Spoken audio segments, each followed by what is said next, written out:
Dahil sa usap-usapang may libreng bigas, nagkagulo po ang daan-daang tao sa Commonwealth Market sa Quezon City.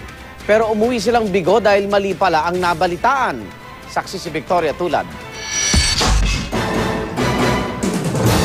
Dahil sa impormasyong may libre raw na mamimigay ng 7 kilo ng bigas sa Commonwealth Market, madaling araw pa lang napasugod na doon ang daan-daang tao. Ang ilang nanay nga pinag-absent pa sa eskwelahan ang mga anak para makatulong sa pagbubuhat.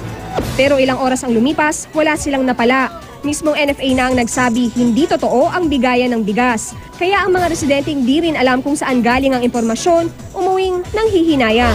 Nung sabi nila na may magbibigay ng ganun, syempre, sino bang hindi matutuwa? Yun, libre, di ba?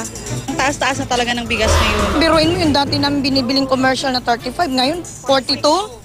Ang problema ngayon ng mga mamimili ay ang nagmahal na presyo ng magagandang klase ng bigas. Dahil hindi pa dumarating ang bagong supply nito, sadyang tataas daw ang presyo ng natitirang stock. Ang Gold Cup halimbawa na dating 35 pesos kada kilo, ngayon 38 pesos na. Sa Commonwealth at Litex markets, nasa 42 pesos na ang dating 38 pesos kada kilo ng sinandoming. Ang NFA rice naman 27 pesos ang kada kilo ng iron fortified at 32 pesos ang well-milled. Para hindi mag-panic buying, sinabihan daw ng NFA ang mga nagtitinda ng bigas sa Commonwealth Market na mula sa dating 10 kilo hanggang 5 kilo lang muna ng NFA rice ang ibenta kada mamimili. Kung 10 kilo ang ibibigay namin, pwede pa nilang ibenta yun ng mas mataas. Kinabukasan na namin pinababalik para hindi naman magkaroon ng diversion dun sa presyo. Paglilinaw ng NFA, hindi kulang ang supply ng bigas sa bansa. May ilang klase raw na paubos na ang stock pero agad din naman daw na mapapalitan. Sapat po ang bigas.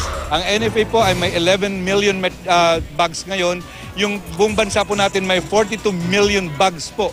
Posibleng sa katapusan daw ng Setyembre bumalik na sa normal ang presyo ng bigas. Ako si Victoria Tulad, ang inyong saksi.